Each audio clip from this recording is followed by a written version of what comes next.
Welcome to Window on the World. I'm your host, Lydia Carlson. In this edition, we meet an international student from the war-torn country of Ukraine, Ksenia Ponomarova. Thanks for being here. Thank you for inviting How are me. you doing? I'm doing great. How are you? I'm pretty good. So we have a lot of questions kind of based on your city and where you live in Ukraine. So can you just give me like a brief overview of where you live in your city? Yeah, so my hometown called Ochtyrka, it's like, for Ukraine, it's a small city. It had like 40,000 people in it, and it is pretty close to Russian border. It's like 40 miles from Russian border. So, yeah. Mm-hmm. And we've been hearing a lot about the war. So how does that impact you? It's close, so are there certain impacts that you've experienced? Yeah, I get worried a lot. I recently, like a couple of weeks ago, got a panic attack because I'm worried about my parents. All my family is back in Ukraine. They're all in army, both of my parents and my brother. So I get worried a lot about them. Yeah, yeah. But yeah, actually from today, my parents got a vacation day for like a week, I think, and they want to go to Western Ukraine to like Carpathian Mountains and stuff like that. I was like, I was pretty happy. Yeah, that's really interesting. I haven't really thought about it that way.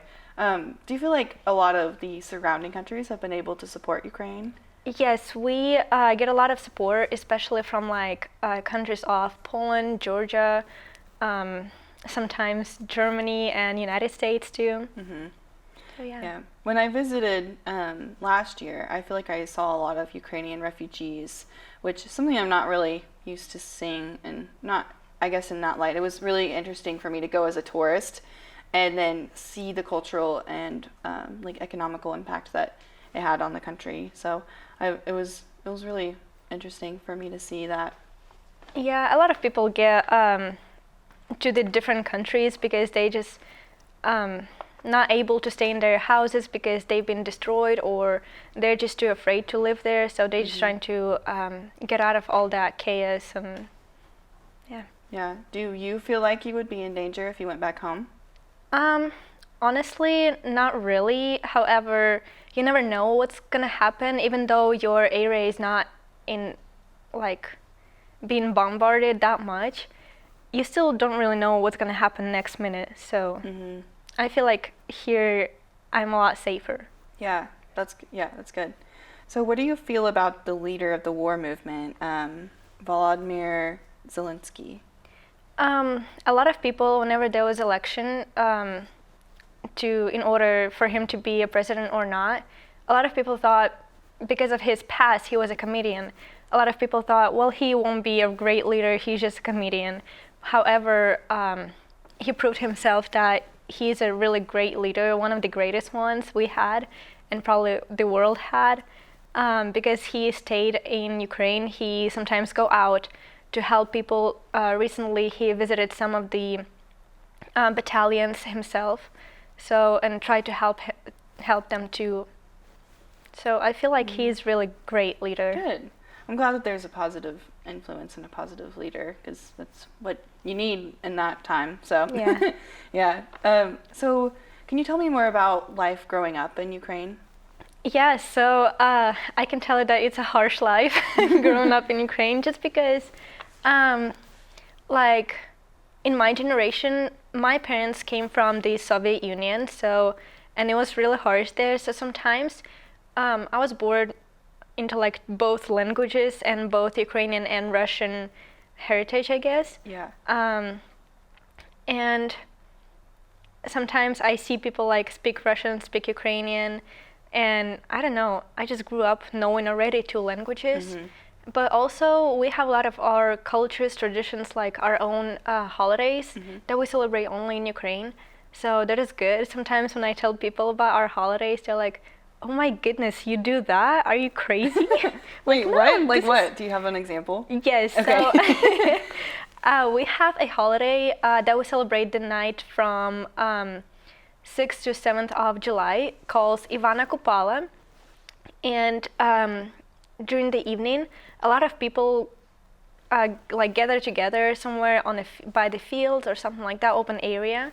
and we do a big bonfire. Like it's really big and massive. And first we just grab each other's hands, even if we don't know them, and we just start going around the bonfire. And it's really hot because you're so close to Yeah. it. And sometimes there are even more people.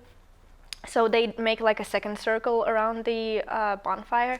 And then whenever bonfire goes to like, I don't know, maybe like this high, we start jumping over that fire. That's so people are fun. like, oh my goodness. That sounds like But, really yeah. exciting, honestly. It is. It's And really fun to it's do. probably really like feels like a community too when you do Yes. stuff, especially if you're like grabbing each other's hands. Yes, Especially. yes. Yeah. So you mentioned a minute ago the Ukrainian and Russian languages.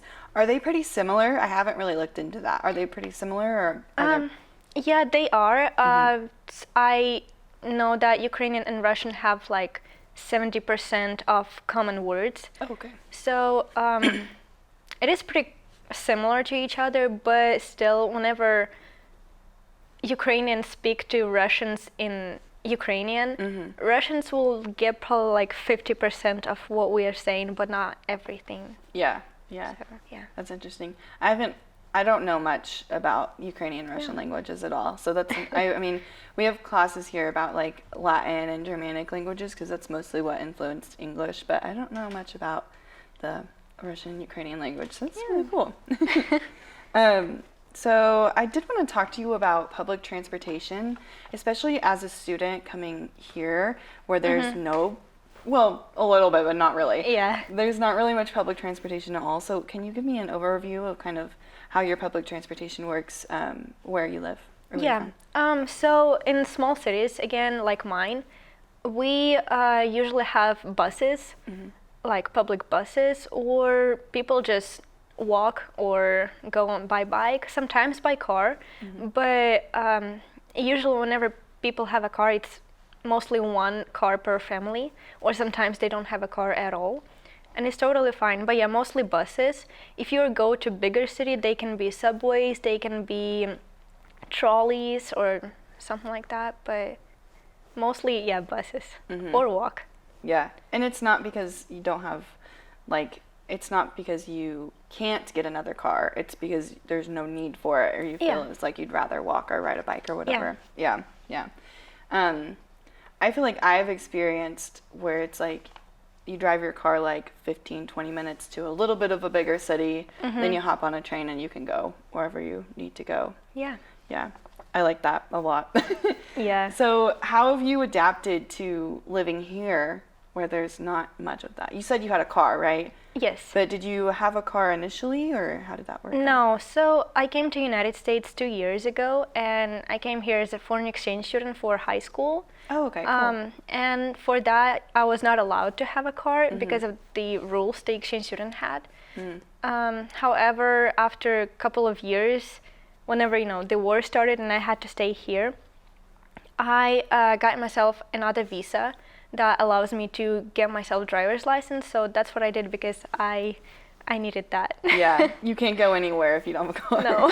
Yeah, and here we can kind of walk to like the mall, but it's still pretty far. Yeah. I don't think most Americans would want to walk from Southern to the, like I've walked there a few times, and from here, and Yeah. I'm like, why? I'll just get in my car. I don't want to do this. Yeah. Yeah.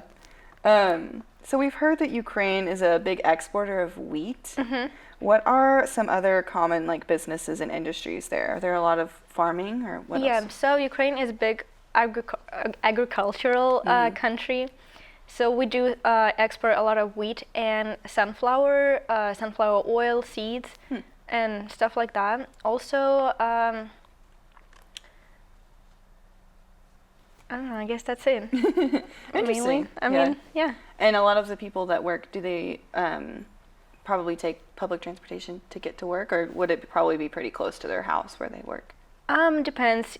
Like, whenever I mean, it I depends went for to everyone, of course, but yeah, whenever I went to school, I lived pretty far away, so I mostly took bus. Okay. So that's what people do. Yeah. But if you're pretty close to your work, yeah, they can walk. Are there other common jobs, or is it mostly farming? A lot of teaching, a lot of it, because Ukraine is also, we try to learn English Yeah. as early as possible. So there are a lot of English tutors. They're not necessarily teachers in schools, but they're like private tutors. And you can find them literally anywhere, any, I don't know, apartment. Yeah, that's what I want to do when I graduate. Yeah, that's awesome. Yeah, yeah. So what are some popular foods that you eat in Ukraine? It's a good question. Yeah. So my favorite is, it's like a red soup. It calls borщ. Borscht. Okay. So it's red because it has beets, like beetroots. Some people say like, oh, I don't like beetroots. I probably won't like that soup. But the point is, in that soup, there's not only beetroots. There are a lot more vegetables. There are carrots, beetroots, potatoes, cabbage, meat, so all sorts of stuff, and onions. So you won't really taste it, and it's also like shredded really, really nicely. So, so yeah, that's my favorite. Yeah. Very Eastern European. Yeah, yeah. Yeah. So we like soups. yeah. So since one of the big exports is wheat, is that a big influence? I mean, wheat's like bread, but like, is there anything culturally Yeah. significant with that? We have a bread that calls palyanytsia, which is pretty traditional for us. It's like a pretty bread that whenever they bake it, it gets like kind of like pretty images. Like Oh, cool. it has some, I don't know, round shapes on top, or flowers like inside the bread, or Yeah.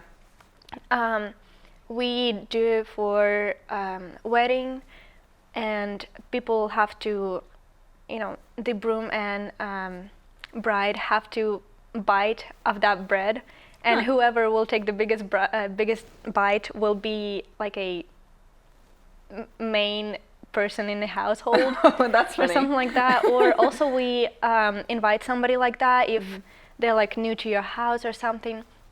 We can bake that bread and put salt by it, so it's kind of like welcoming. Oh, that's cool. Yeah. Yeah. How is the dining like? Is there any specific dining mannerisms or family dinners that might differ from American culture? Yes, I noticed that here if there's like a big family gathering, it's mainly like a buffet style. In Ukraine, it's not. We barely ever do buffet style. It's mostly we just sit together by a big table, and all the food is in the center. And you just grab the plate or ask somebody to pass it to you, and just get the food from the main plate to your plate and put this back to the center of the table. Yeah, I've experienced that as well. I love that too because I don't like getting up. Yeah, I know. I'm sitting here and I'm eating as much Yeah. food as I want. I'm not moving. Yeah, yeah. Yeah. What about eating out? Is there a lot of fast food eating out, or is it mostly like sitting in at your house? Mainly sitting in. We barely ever go out to eat, and also it is not fast food places are not common in Ukraine. So like in my hometown, where it's 40,000 people, we don't even have a single McDonald's there. Oh wow. So I could go to McDonald's in Ukraine like maybe once every 6 months. So very rare. Yeah. However, whenever you walk with your friends, there are some places like some food trucks or something like that where you can just get some food and continue walking. So it's faster food, but it's not like chain food. Yeah. Yeah, yeah. I like that. It's better probably too. Yeah. Yeah. Do you have a favorite food truck that you remember going to? Yes, I actually do. So they made crepes in that food truck, and they filled crepes with different stuffing, sometimes with some chicken, mushrooms, and cheese. Oh, Or you cool. can kind of like build your own crepe, Yeah. what you would like to put inside. So it could be sweet stuff or salty stuff. They also made hot dogs, and also hot dogs are really different in Ukraine how we make them, because here is just like a bun, a sausage, and maybe like some mustard, ketchup, or mayonnaise. In Ukraine, it's a bun, a big bun, then a sausage, then cabbage, then tomatoes, cucumbers, Oh, wow. carrots, A lot more. plus cheese. Yeah. That sounds way better. Yeah. It's probably healthier than our hot dogs too. I don't eat our hot dogs here. Yeah, me neither. Yeah. So I wanted to talk about your family. Do you have a lot of siblings?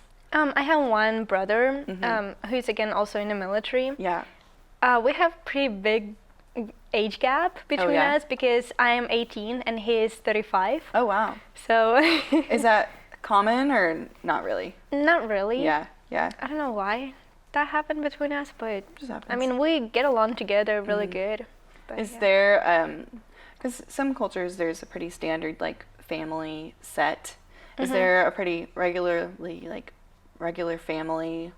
Like what does a regular family look like in Ukraine? Or just whatever, normal? Just whatever, like normal. Yeah, yeah.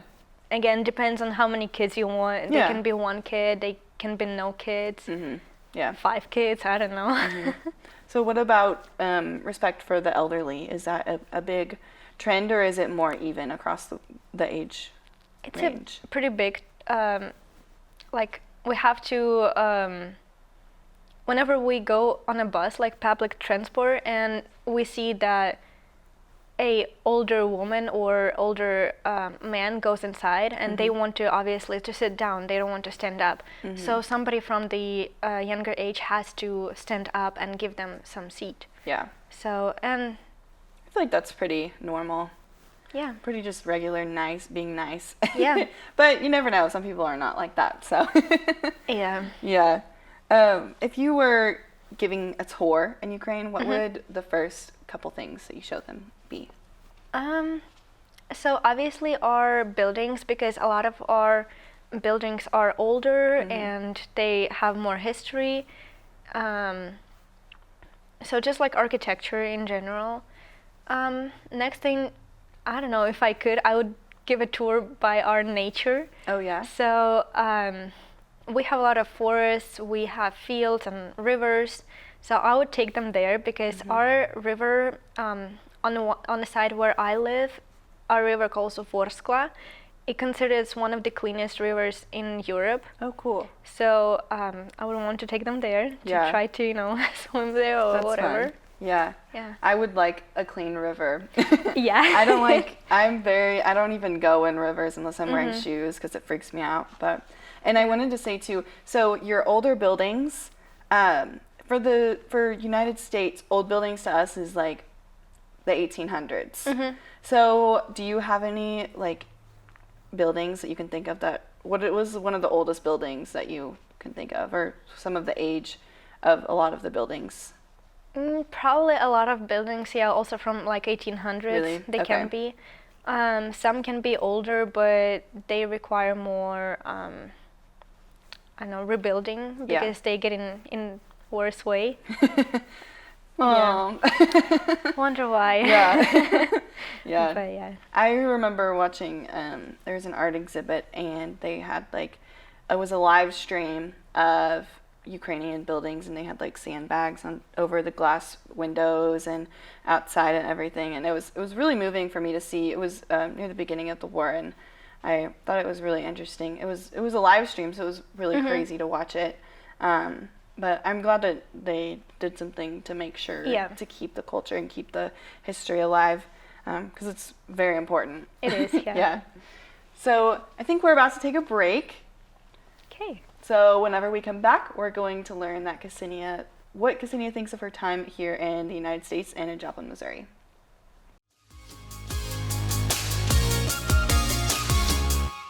For more than 25 years, Missouri Southern has been committed to its global mission, providing students with a wealth of opportunities to expand their global and cultural horizons.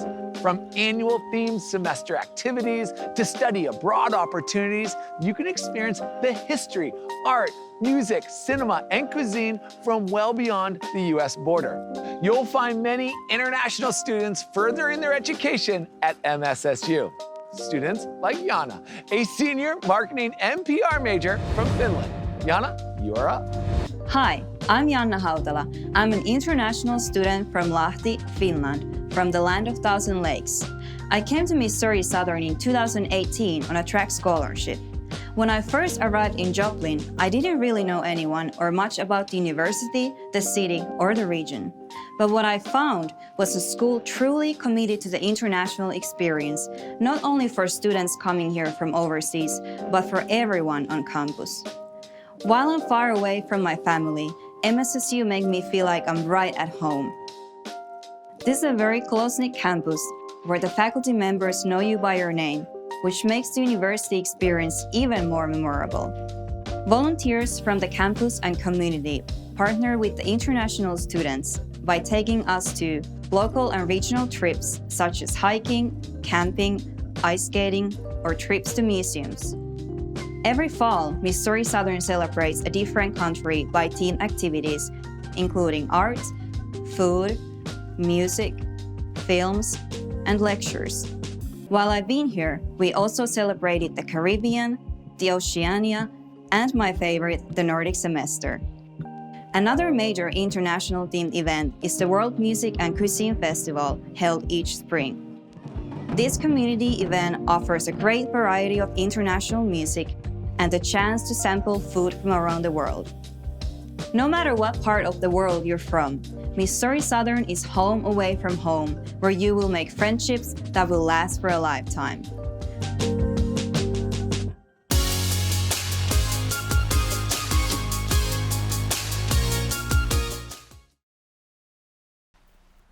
Welcome back to Window on the World. We're in conversation with Ksenia Ponomarova, who is from Ukraine and is an international student here at MSSU. So when did you first arrive here in the United States? I arrived here on August 12th, 2021. Nice. I remember the exact date. And that was for high school? Yes, it was for a high school exchange program that calls Flex. Oh yeah, okay. And what high school did you go to? What city? I went to Lamar, Missouri. Oh, cool. So it's like 40 minutes from here. Yeah. Did you like it? I liked it. It kind of was a little different than I was expecting because, again, for Ukraine, 40,000 people in city is like really small city. Yeah. And then I came to a city that has 4,000, and I was like, what? Yeah, it's very different. Yeah. And well, there's a lot of farming in Ukraine, but I feel like there's probably a lot more in here, especially like Lamar area. Yeah. So was that something you had to adapt to, or was it kind of just cool for you to see the different?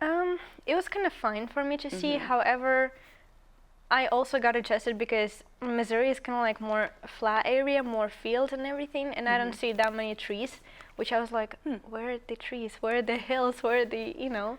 Yeah. So you have more space for fields, obviously, and I kind of like it. Yeah. There definitely are hills and trees. You just probably haven't been able to see them. Maybe. Because we are in the Ozarks, so it's Yeah. like the Ozark Mountains, but you probably just haven't been able to go. Yeah. Because no public transportation. Dang it. I know. What were some more of your first impressions whenever you first got here? Probably that everything is like so spread out. Even though it's like a really small town of 4,000 people, it's like spread out, like Yeah. literally. And everyone has a lot of land. Yes. Yeah. And I was like, and also you don't have fences in Ukraine. If you have your own house and your own land, you'll have fence, like a tall, huge fence where nobody can see anything into your property. Yeah. Because we don't like that. We like our own personal space. Yeah. Yeah. Here you kind of like, I like my own personal space, so I'll just, spread out. But I don't have to have a fence. I was kind of like, that's Yeah. different. Yeah. Interesting. I haven't thought about how the fences would be Yeah. something. Yeah. What about like food? Oh, I feel like that's yes. such a huge thing for especially like international students. That's such a thing to like such a comfort thing for Yeah. people. So how do you feel about American It was- food? It was a great change because, like, first my host family started to cooking me for dinner hot dog and some chips. I was like, hot dog and chips for dinner? Chips are considered like fast food, and we eat them like for parties or something like that, but never like for a meal. It's like, soup or potato with meat. Yeah. But here they're like, oh yeah, do you want hot dog and chips for dinner? Or Yeah. like a burger?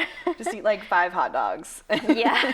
But that's normal. Yeah, and like a lot of people also go after school to some fast food places. Like in Lamar, we have like 5 or 6 fast food restaurants. I was like, oh, whoa, that's a Yeah. lot. Yeah, and it's a small town. Yeah. It's not like it's huge. But that's just what people eat. We just eat fast food all the time because it's cheap. Yeah. Horrible for you. I mean, I get it, but it's delicious. yeah. Yeah. What do you feel like food might be a challenging thing, or what is one of the most challenging things for you being here? At first, it was more both food and that everything is spread out because I started to eat more fast food here, obviously, because that's also what my host family ate. Yeah. And I started kind of like to gain weight, a lot more weight, and I was like, oh, I need to walk. So I decided I'm gonna walk from school to home. There you go. But it was, again, my school was in one part of the town, and my host family lived kind of like out of town even. And I was like, whoa, that's a lot. Yeah. But I still walked. But I was kind of like for you. scared because then I started to walk by the fields because it's already out of town. And like, ugh. Yeah, it can be a lot. I don't think I would want to walk, so I get that. Then I was asking my friends to take me back home because it was like on their way home. Yeah. Like, yeah. hey, do you want to take me So home? you get enough exercise in the morning. You're like, I'm done. Yeah. Yeah. So what is your area of study? What's your major? International business. Nice. I always wanted, since I was like little bitty kiddo, I always wanted to be a interpreter. I was always like, that's so cool to be, to translate for people in some businesses and travel the world with that. I always found it pretty cool. Yeah. Yeah. Do you have any advice for other students that would want to, I mean, you said you wanted to interpret and influence people, but do you have any other advice for people that might be coming here for trips, for international trips? Probably just also to obviously make connections because if you know people, you can, get away with something, or if you need to go places and you don't have a chance to, you can also have connections to, drive somewhere, or maybe you will find somebody in Joplin, Missouri, but they're actually from like Colorado or something like that. You So can find cool places to go. yeah. Yeah. What do you plan on doing after you graduate? Honestly, I'm not really sure. I might get my master's. I might just straight go to find a job. But after all my education process, I really want to find some business that I can interpret for. That'd be So awesome. yeah, So, and you're a sophomore here, right? I'm a freshman. A freshman. Okay, cool. And you're liking it so far? Yeah, I do. There's Good. like a lot of activities on campus, and I absolutely love it. Yeah. Yeah. Do you have any specific memories that you want to share with your fun activities on campus? I just like all the movies that that sometimes campus provides. They're like so cool that just all the people from campus can go there, or some lectures that are not specifically for the class, but you still getting to know something. Like this semester is Ireland semester, so you get a lot of presentations about Ireland, and I think it's kind of cool because not a lot of people again know about different countries. Yeah. And I like that this university provides learning experience for others. It's my favorite thing about Southern. Yeah. For sure. I love all of the fun activities that we get to do. Yeah. Yeah. So, thanks so much for being here, and that wraps up this edition of Window on the World. Thanks for taking this journey with us. Until next time, I'm Lydia Carlson.